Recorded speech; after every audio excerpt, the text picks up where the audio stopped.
Comienza en Radio María La Espadaña, un programa dirigido por el Padre Arturo Díaz desde el Monasterio de la Encarnación en Ávila. Hola, buenos días. Les habla el Padre Arturo Díaz. Bienvenidos a La Espadaña. Todos de alguna forma hemos sido peregrinos, hemos participado en peregrinaciones, hemos ido a lugares santos, a santuarios marianos, nos hemos llenado de gracias y de bendiciones. Y en el programa de La Espadaña del día de hoy tenemos con nosotros a un peregrino especial, que es nada más y nada menos que el señor cardenal don Antonio Rocco Varela, arzobispo emérito de Madrid, y que pues no hace mucho ha ido a Medjugorje. Y queremos hablar con él de lo que ha sido su experiencia y también de ese documento que ha salido por parte de la Santa Sede Reina de la Paz, hablando sobre Medjugorje.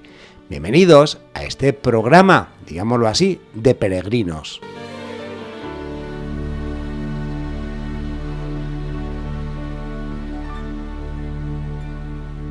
Muy buenos días, don Antonio. Buenos días. Es un gusto tenerle... Buenos días, unos de Dios, decían nuestros mayores. Como debe ser. Eso es. Es un gusto tenerle una vez más aquí en La Espadaña, en un programa que ya ha estado en otras ocasiones, en Radio María, y tenerle aquí por el Monasterio de la Encarnación. No es nada raro. Dentro de eso, el Monasterio de la Encarnación, como bien sabe, pues es, digámoslo así, un epicentro de peregrinaciones, de gente que viene atraído de Santa Teresa, de San Juan de la Cruz, de la vida de las Carmelitas. Sí, del Año Santo. De todo, mucho, pero de todo. Aquí siempre es Año Santo. Y sin duda, porque bueno, mismo aquí desde la ventana en la cual nos encontramos podemos percibir, pues eso, desde un grupo que parecería que es de Estados Unidos hasta unos chicos ahí que son de un colegio de Brasil y luego unos voluntarios de varias partes de España, y aquí en el estudio, digámoslo así, pues tenemos a don Antonio Rocco Varela. Y queríamos, como peregrino, ha sido noticia que usted, bueno, pues fue a Medjugorje. Así es. Y como peregrino, pues quisiéramos que nos contara, pues, cuáles han sido sus experiencias. Muy bien, pues a ver, empieza.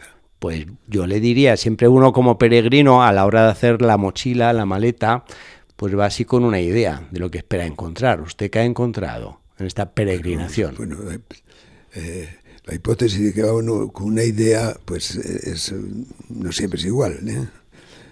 Tienes un propósito, por supuesto, de conocer Medjugorje. Eso era lo que me movió a mí a hacer esa peregrinación con un grupo de devotos de Medjugorje, que de un modo no formal, sino formal, sí, terreno de las relaciones de amistad, relaciones personales, pues se han unido en torno a lo que podría llamarse el querer ser testigos de lo que ellos llaman, o de lo que se llama la verdad de Medjugorje, ¿no? Uh-huh. Me invitaron a una reunión con ellos y me contaron sus experiencias, todas experiencias de conversión. El adjetivo, diríamos, un adjetivo llamativo, pero el menos profundo, diría yo, con lo que se puede calificar esa historia de sus conversiones, que son sorprendentes. Sí. ¿Hubo alguna que le impactó así más que otra? Una de un sacerdote. Ah. De un joven sacerdote que yo ordené en su día, en la diócesis de Madrid, no hace muchos años, y que me dijo que él había vivido una conversión, digamos, en términos coloquiales, tumbativa en Medjugorje, que él era un chico que andaba por ahí, diríamos, en términos también muy populares, un bala clásico, ¿no? Una familia buena, pero sí, un bala. Y que el día que se ordena le dice su madre: todos los días de mi vida he rezado yo por tener un hijo sacerdote. Nunca creí que ibas a ser tú. Uh-huh. Y ahora te lo digo para que lo sepas, pero yo nunca creí que ibas a ser tú ese sacerdote por el que yo pedí al Señor todos los días de mi vida. Una historia muy hermosa, ¿no? Pero, en fin, en el grupo todos, la relación, el relato de su conversión era admirable, humanamente inexplicable, por supuesto, quererlo explicar con los recursos de la psicología humana, imposible, ¿eh? Había una irrupción clásica y clara de la gracia del Señor en ellos. Bueno, eso me animó a seguir su invitación y acompañarlos a Medjugorje.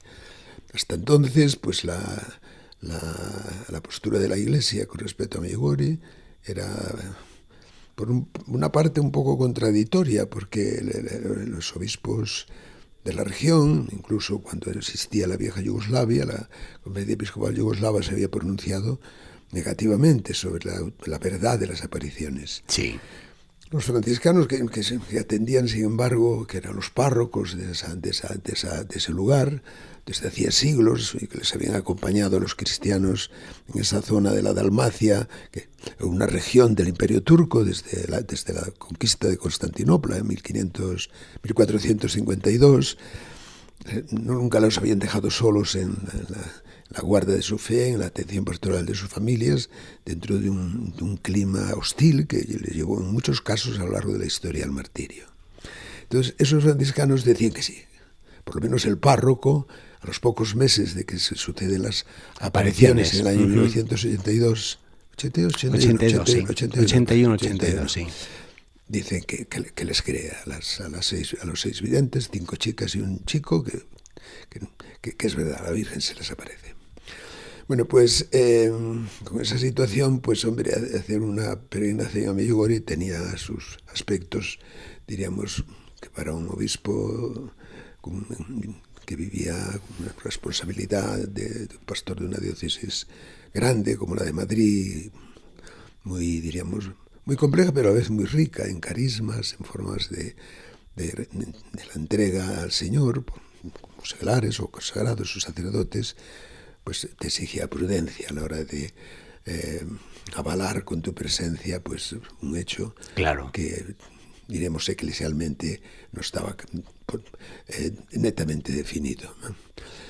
Desde que el Papa Francisco nombró un obispo para la atención pastoral de Medjugorje, efectivamente esas dudas quedaron despejadas en un sentido positivo, de manera que yo no tuve ningún problema para acompañar al grupo como peregrino a Medjugorje.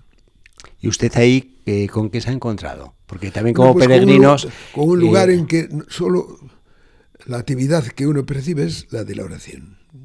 Distintas formas, la forma culminante, la Eucaristía, la gran explanada, las Eucaristías en la que fue iglesia parroquial, construida, por cierto, de una forma desproporcionadamente grande para lo que era la población de Medjugorje cuando se construye ya por los años 30. Que eso fue algo profético.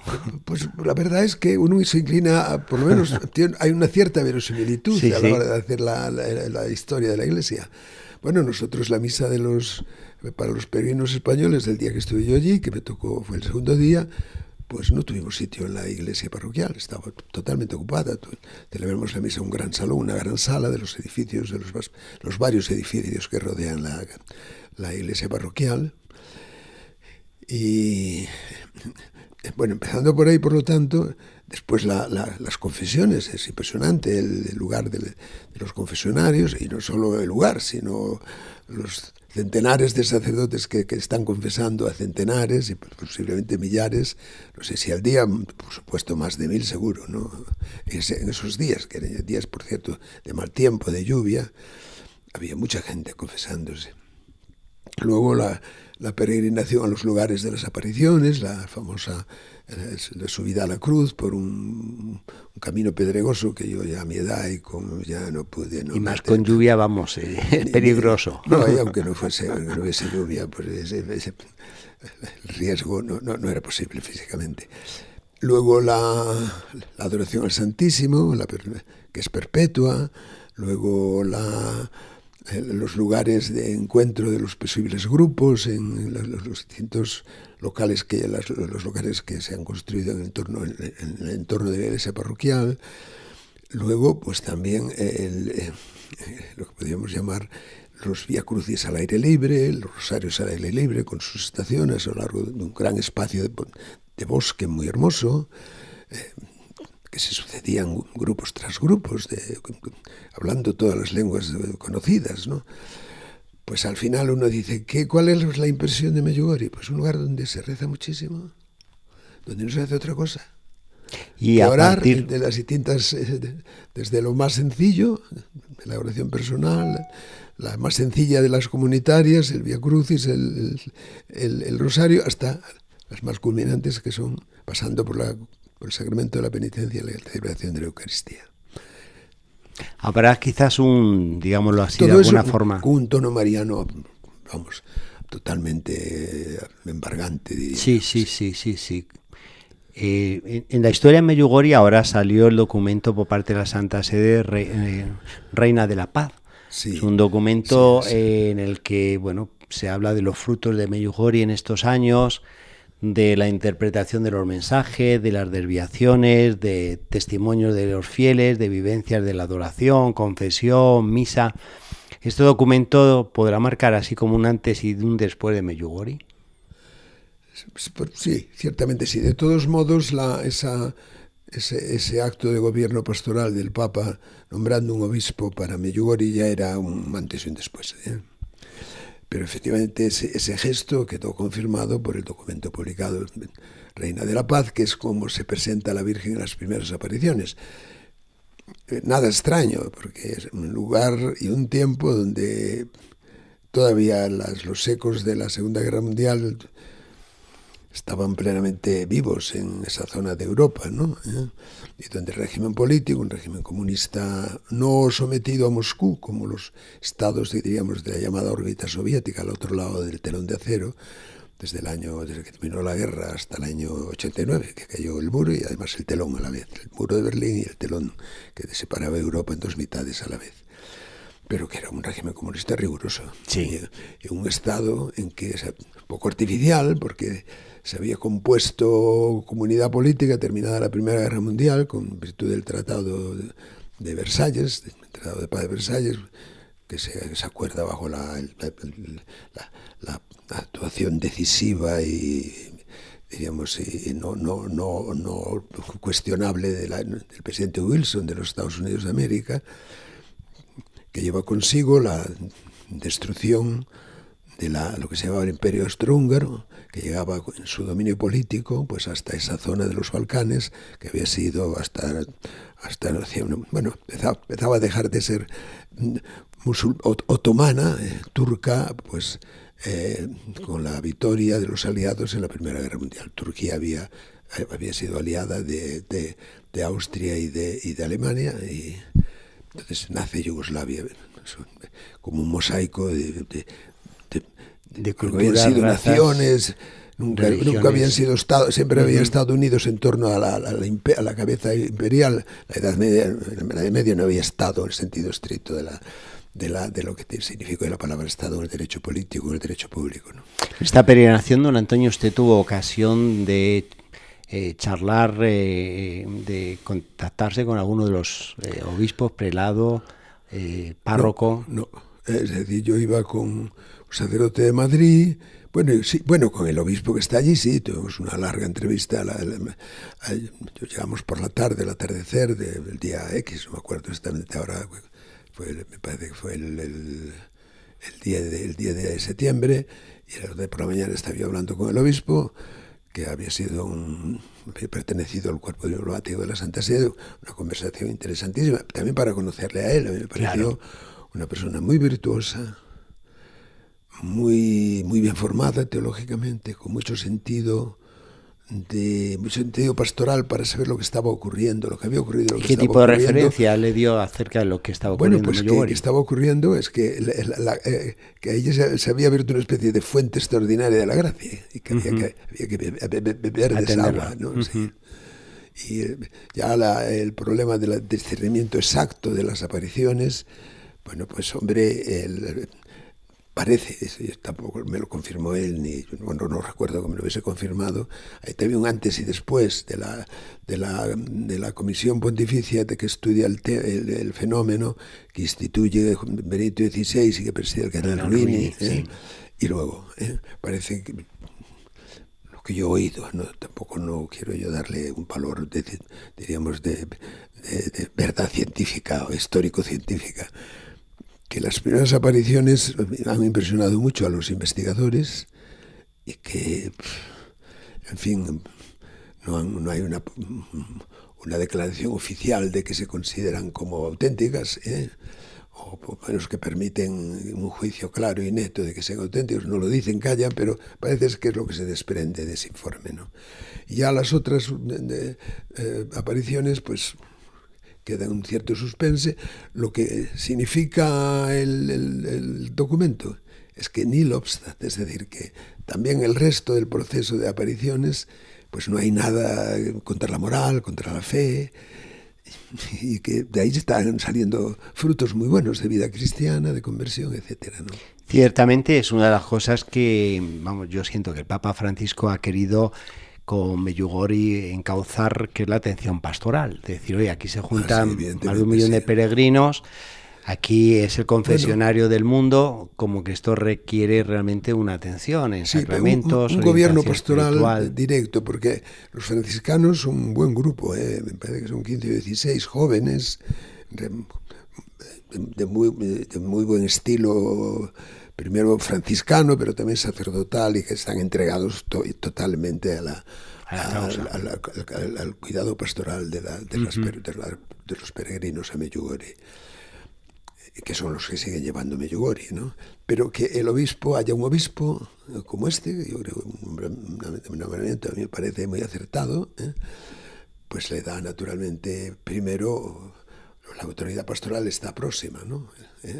La guía pastoral superior episcopal está próxima. Se puede acudir a ella para, diríamos, propuestas de qué sé yo, de actos extraordinarios, etcétera, y para atender después a los muchísimos curas, sacerdotes que van de peregrinos allí. Me llamó mucho la atención el número de sacerdotes peregrinos en Medjugorje, vamos, es sorprendente, ¿eh? Hay uno famoso allá que se estableció ya hace unos cuantos años, se llama Patrick y su mujer Nancy, que llevados e inspirados aquí de las murallas de Ávila y del castillo interior de Santa Teresa, configuraron así su casa en ese estilo de castillo. Sí, me llevaron a mí allí para y un ellos, encuentro sacerdotal, sí, claro, muy emotivo. Alojan a sacerdotes. Y en estos tiempos en que a veces a los sacerdotes se les trata con una cierta dureza, diríamos, de corazón, incluso. Pues sí, como... Allá es un Betania sacerdotal. Claro, entonces pues ellos, los sacerdotes que había, se sintieron muy reconfortados, y los fieles que asistieron al acto, pues muy entregados y muy identificados con el valor y el significado de lo que es el sacerdote que ejerce el ministerio sacerdotal de forma cualitativamente distinta de la que la ejerce el pueblo de Dios. Ese sacerdocio ministerial está al servicio del sacerdocio de todos los fieles, de toda la Iglesia, unidos al sacerdocio de Cristo y a la ofrenda y a la entrega del Señor en la cruz, viva y triunfante en el cielo, ¿no? Y presente en la Eucaristía de la tierra, ¿no? Me voy a atrever, don Antonio, a hacer una pregunta que hago a los peregrinos cuando voy de peregrinación con ellos. Sí. Y sería esta: ¿cuál fue su minuto de oro, su momento especial en la peregrinación? Hombre, fueron todos los minutos. Yo no todos los minutos. De las 24 todos horas. Los minutos, sí. Pues es que es como si entrases en un monasterio y rezas desde la mañana hasta la noche, ¿eh? Con el atractivo, diríamos, personal, pastoral para un obispo, un sacerdote, el ver que los fieles con los que vas sintonizan plenamente con ese ambiente de oración, y de una forma muy mariana. Hombre, yo a la Virgen se la encuentras en estos santuarios donde ella que recuerdan lugares y tiempos de sus apariciones, siempre la vives de una manera peculiar, ¿no? Un toque especial. Peculiar, sí. Y es verdad, me contaba una de las peregrinas que la vidente dice, la que queda, que todos los que van a Medjugorje, al marchar, llevan 2 cariños de la Virgen consigo. Yo creo que también los recibí. Uno no me salió del todo bien, pero el otro sí. Sí. ¿Y cuáles son estos 2 cariños? Hombre, eran dos enfermos, ¿no? 2 enfermos, uno que era un sacerdote de Madrid, que se nos acaba de morir, don Alfonso Simón. Y ahí ella pues no debió ser ese cariño, me debió dar otro que yo no conozco. Ya. Quizá más hondo y más vivo. Y luego de una sobrina mía que tiene Lela desde hace más de 30 años, que le hacían una operación que ha salido muy bien. Bueno. De manera que le han hecho una traquetomía y ya puede respirar. Ya, Lleva 34 años con él. Pues en base a eso también hago una pregunta a los peregrinos, si se la hago a usted. ¿Qué es lo que usted se llevó de esta peregrinación? A la hora de regresar a casa, como que siente uno que mete algo en la maleta especial en la peregrinación. Sí. Bueno, primero respeto para el lugar y segundo no solo respeto, sino decir, hombre, hace bien el ir a Medjugorje, no te va a hacer ningún daño de ningún tipo, todo lo contrario. Segundo, pues un enriquecimiento de la relación personal con la Virgen, con la Madre del Señor, ¿no? Siempre la hemos vivido, bueno, como la madre de todos, pero como madre de los sacerdotes y de los obispos, que eso tiene mucha importancia. Justo le iba a preguntar, uno en su experiencia y devoción a la Virgen María, ir a un santuario mariano, en algunos casos siente que le aporta algo más a lo que es su devoción a la Santísima Virgen. Bueno, pues ese algo más es diríamos cualitativamente algo más, porque digamos, las costumbres o las prácticas de devoción y de oración relacionadas con la Virgen, pues no es que hayan cambiado. Si rezaba el rosario, pues lo sigue rezando. Y si ahora tienes más tiempo para rezar más rosarios al día, ¿no? Yo, en fin, cuando eres emérito tienes un poco más tiempo para rezar, para orar. Eso lo aprovecho yo para rezar 3 o 4 misterios del rosario todos los días. No es fácil, ¿no? Pero bueno, eso ya de emérito puedes intentarlo y a veces se consigue, ¿no? Qué bien. Con este documento Niquilostat se puede quizás llegar a decir que puede haber un desembarco de órdenes religiosas a Medjugorje, que hasta ahora pues no lo ha habido prácticamente en este sentido. Hombre, están los franciscanos allí. Sí, vamos, me refiero de órdenes contemplativas, pues, que a lo mejor incluso se llega a abrir otra parroquia más, dada la dimensión y la población. Sí, porque ya son que 3 núcleos de población, por lo menos, bastante importantes los 3, por cierto, que los taxis te llevan de un lado para otro y siempre 5 euros. Tarifa única, sí. Vayas solo, vayas 3 o vayan 4, ¿no? Hay gente muy amable. Yo recuerdo en algún caso a mí me pidieron la bendición, se arrodillaron, conmovedor.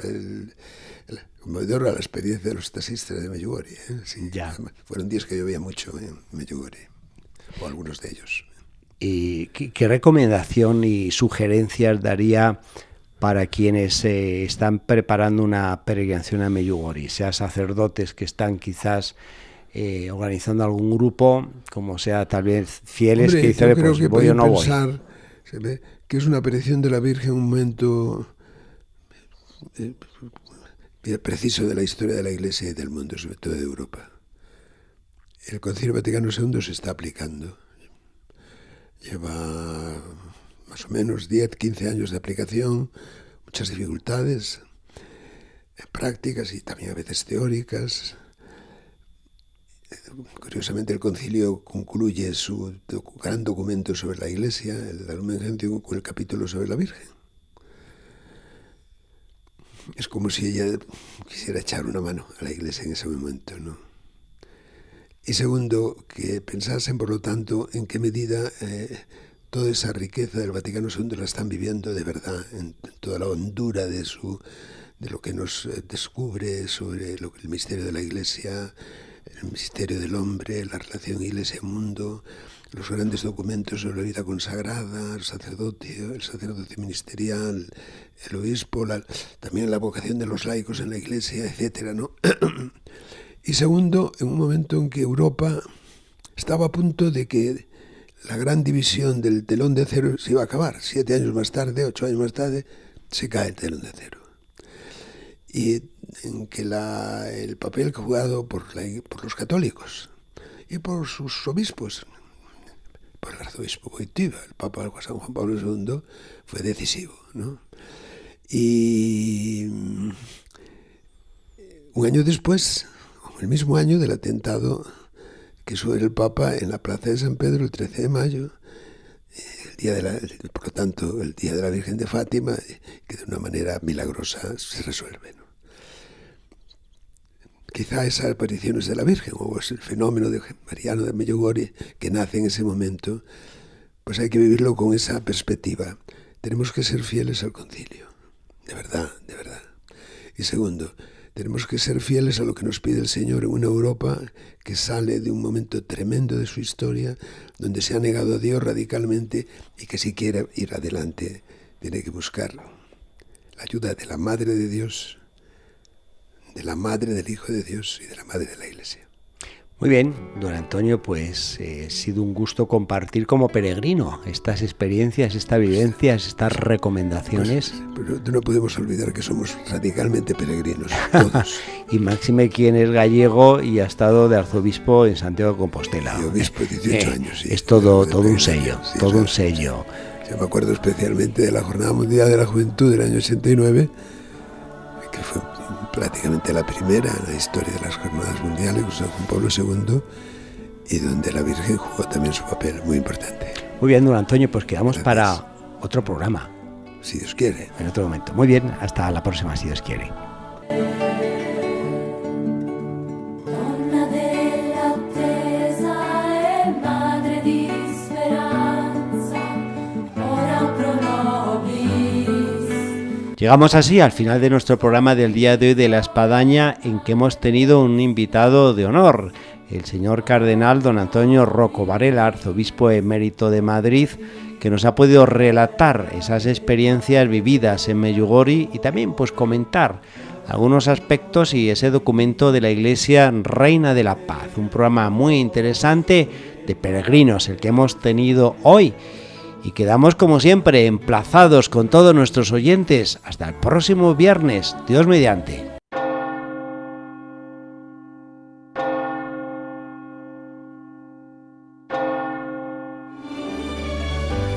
Han escuchado en Radio María La Espadaña,